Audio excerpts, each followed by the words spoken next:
Guys and girls, welcome back to the channel. Yes, you guessed it, I'm back at Into Moto for a change, but today there's a brand new model on show, so let's have a look at today's offering.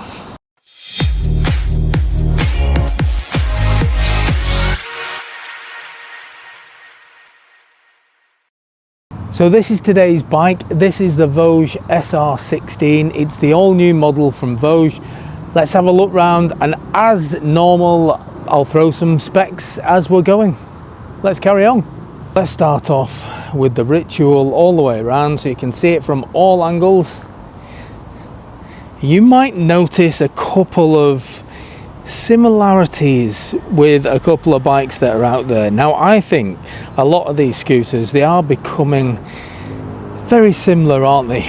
Likes of this one looks very similar to the Honda PCX, that kind of style. Obviously, this being a Voge, this will be cheaper. It'll probably have more kit as well, but we'll go around that shortly after you've seen it from all angles. I do like that it comes with a top box, always good, makes it a little bit more practical.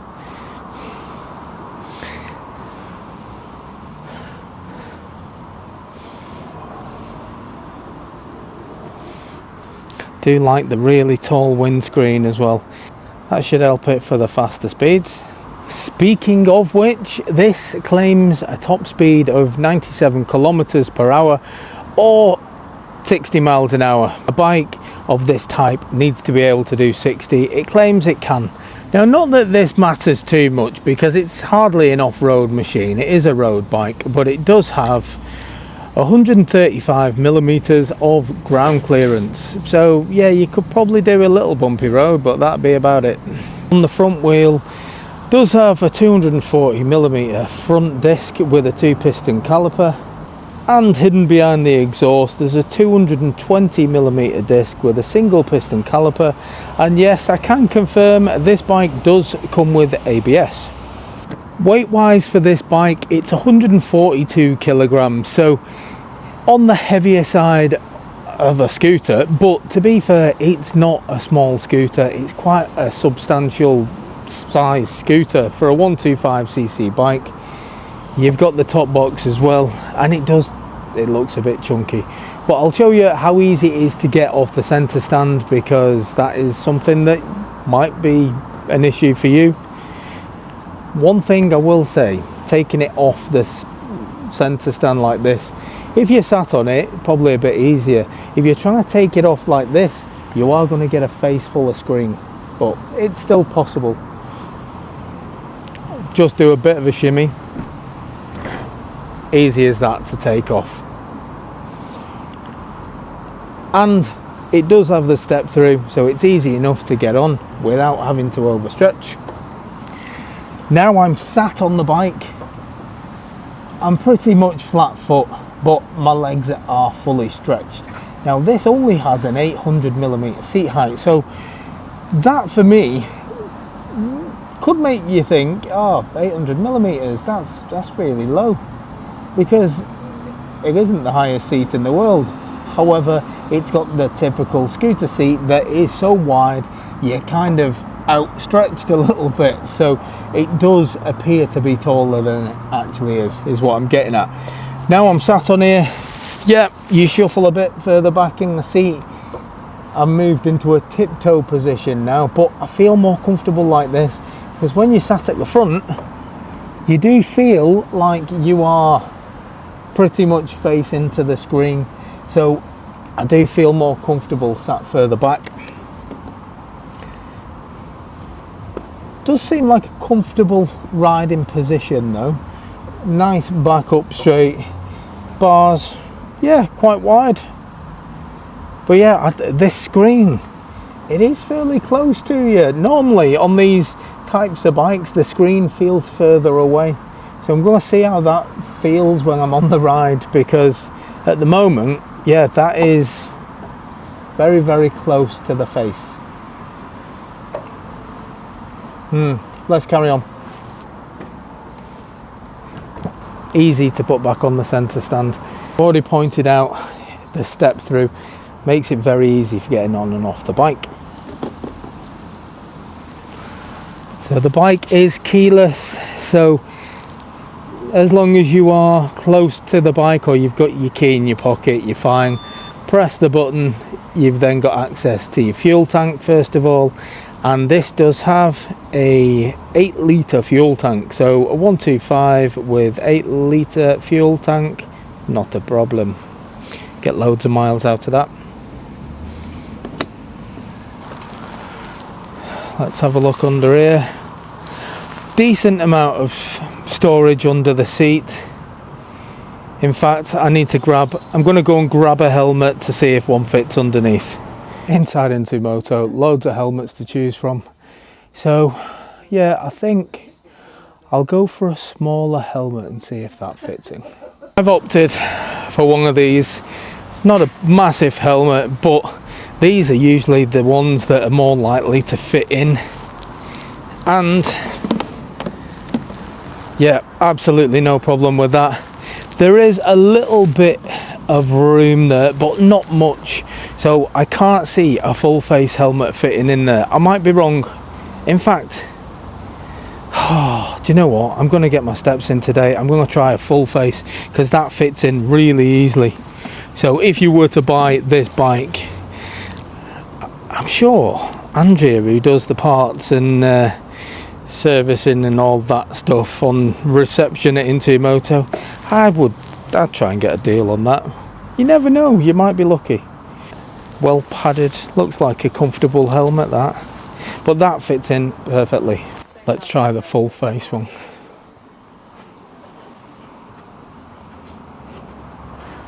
Oh, really getting the steps in today.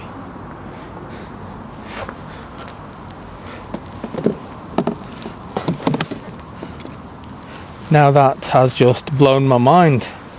Let me see if it closes with that in. Well, I never. So that, actually, I didn't think a full face helmet was going to fit in after I put the smaller one in, but as you've just seen, full face, I can't even get my words out, I'm that blown away.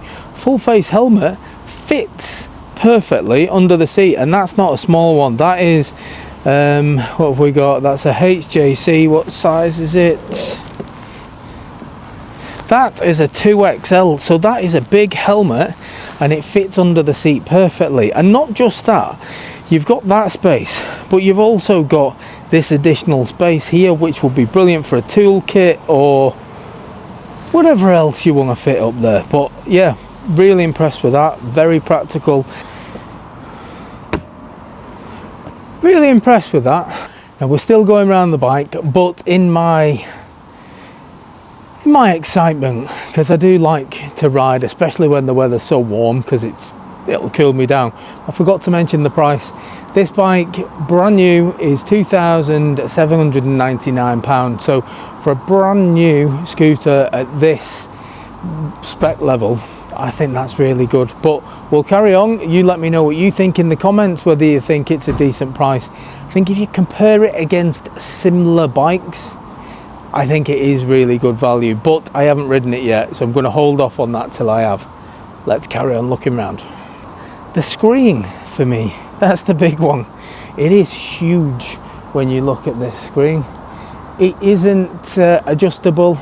It is just a very tall screen, and I've already sat behind it and my face is right behind that glass, so it should be good on the wind protection. I can check that out.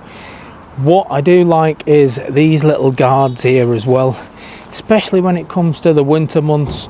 You're going to have just a bit of protection from the wind chill, so I like that, and they're clear as well, so something different. The engine on this, I've already said, it's a 125cc motor. It's a liquid cooled engine and it uses a belt drive. Claimed 60 mile an hour top speed, but we'll see. It does have dual shocks on the rear as well, so that should make it a very comfortable ride. But Voge branded box, it does come with the security. You need a key to open it. We'll have a look inside that. Yeah, decent. I mean, it doesn't have the usual refinement of a Voge bit of storage. Normally they've got some gorgeous felt lining that is, I mean, it's quite impressive, but this is what it is. It is just additional storage that you've got, but yeah, decent size. Buttons. So this is where it just becomes simple. You've got a horn, you've got indicators, you've got a high and low beam, you've got an engine start and an engine cut off. The screen, see, they're doing what Voge do. It's a nice LCD screen, it's not a TFT, but they've got the splashes of colour, they've got something that's really clear, you've got nice prominent speedo there, good size, so yeah, even with someone with bad eyes like myself, yeah, nice and clear. You've got your rev counter going across left to right, there's a fuel gauge, there's an engine temperature, you've got your volts, you've got your total miles, and there's a clock. And let's have a look at that. Yeah, that just takes us through the trip computer. It's a nice screen. On the face of it, this looks like a really nice scooter, very well spec'd, very practical. How does it ride? Let's go and find out. This I hope you can see, because the distance between my head and that is actually quite close. So we'll see whether or not that is like going, I don't know, it's going to interfere with our ride, because you do feel very, very close to it. And taking it off on the centre stand, I can't actually do it with my helmet on without banging my head against it, so I had to look to the side. So that's something a little bit different. Right, so easy to turn this bike on. I've got the key in my pocket, a little press, 2 clicks to the right, and your screen comes alive, and then on the brake and press. Really smooth actually. Seems like one of those that doesn't have the starter motor ring. The engine's either on or it's off, but very smooth to switch on. Let's do the turning around test. In fact, let's make it for, I'll straighten up first because I had it on a bit of an angle. Right, so I am in my usual riding position, so I am in like a balls of my feet, not quite flat foot, but we'll do a full lock and we'll see if it's as good as all the other scooters that I've done this test on, because it does have quite a decent always sirens here. Yeah, that's a good turning circle. I was only parked there. Yeah, the back wheel has not moved much. I like it. Loads of room between me and the green fence, so yes, it passes that test. Let's see if it passes the road test. You don't need to twist the throttle much to get it actually moving. And normally with the 125 scooters, you do have quite a bit of like movement before you start feeling the bike actually starting wanting to go. But with this, it's very similar to like a bigger engine bike. So just the slightest movement on the throttle and you're away. It'd be interesting to see what happens when I put quite a lot of movement on that. Very curious now as to how quick this is going to take off. I've got my gap. So let's see. Give it a bit more of a twist. And there's 30 mile an hour. So 30 mile an hour comes very quickly. And where I was saying about the screen, actually now I'm riding, I'm moving, it's not an issue.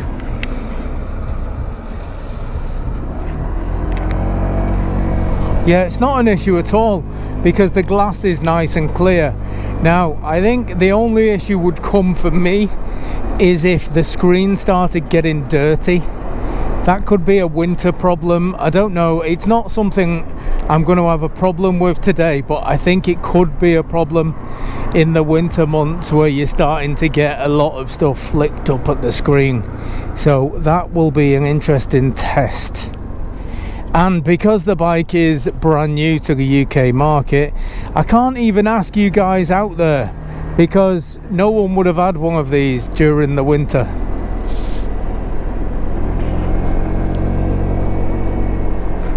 Unless you've managed to get one outside the UK, because we do tend to be slightly behind our European counterparts when it comes to getting these Voges over. So let me know if you're outside the UK and you've got one of these, how does it fare in the winter with this screen? Because where I'm sat right now, I would say the screen is like towards the top end of where my helmet is, so I've got no option. I can't look over it, I've got to look right through it. So bit of a 40 stretch. Let's see what it's like at 40. 40 miles an hour, I'm getting a bit of a Goldwing effect going on here. This is doing a perfect job, as you'd expect it. It's right in front of your face, but I'm getting no wind whatsoever from the front. Nothing. I'm getting a little bit on my arms because my arms are out a little bit, but I'm not getting the lovely breeze that I actually want today because it's blooming sunny. But yeah, I'm not getting any of that. And that was at 40 miles an hour as well. So if this was to do the claim 60 mile an hour, if that was something that carried on the same theme, yeah, that would make it a lovely bike for the longer distance riding. That is, of course, if you are happy at doing 60 miles an hour, because that is as fast as this bike's gonna go. Oh, look at this, my usual car park. Is this closed? Or is it just the park that's closed? I think that is all closed. Let's spin it around. Oh, I think I know why that is. If we got a little music festival coming up, I think we might have, you know. What I'm going to do from here, standing start, I'm going to get up to 30 mile an hour and I'm going to do it as a brake test. I might as well. We've got a quiet road and this park is closed because, what is it, Park Life or whatever it is they do in Warrington, I don't know, but it looks like they're well underway for preparations for that. Let's give it a little bit of a twist. I'm clear, good to go.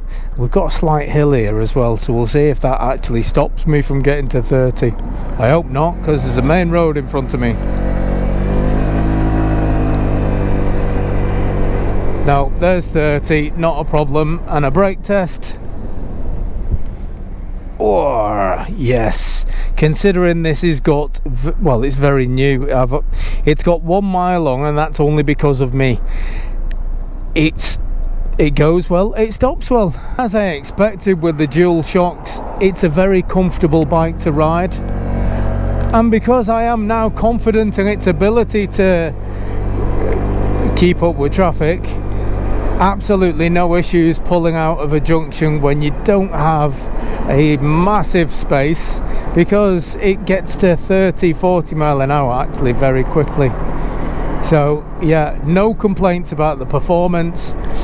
I have got also no vibrations on the seat, through the hands, the feet, nothing. It is just a lovely smooth bike to ride.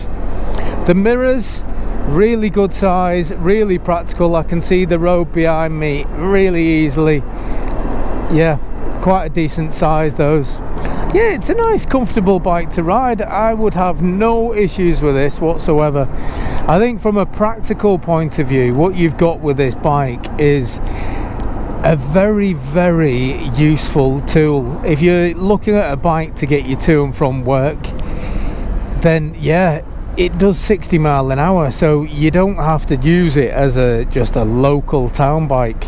You can go that little bit further. You've got all that under seat storage, you've got your top box at the back as well. which is good. And what I like about this as well, they've not tried to overcomplicate things. They've not put a massive amount of buttons on here. They've kept it simple, and for a scooter, that's what you want. You don't need modes on a scooter. You don't need anything other than a stop start and a twist and go. That's all you need. It needs to be simple, and this is very simple. It looks nice, it rides nice, and yeah, not complicated. So yeah, so far it's getting a big thumbs up from me. The only thing I am concerned about is just the screen, just on the off chance you did use it in the winter and somebody splashes a little bit of mud up at you or something. Yes, it's going to protect you from being covered in mud and dirt and everything, but like when you're driving in a car, if you've got a dirty screen, you can't see out of it. You need window wipers, you need a bit of a spray. This doesn't have wipers or a spray, but it's got a big old screen, so yes, you might need to have some wet wipes under the seats or something to be able to wipe your screens should you get it dirty, because you're not looking over it. A shorter screen option might be a good idea with this bike. If you had a screen that maybe come up to here, then I can see over it. Yes, you're going to lose some of the wind protection, but it also means you can ride all year round without needing to worry about cleaning your screen, because you do have to look through it.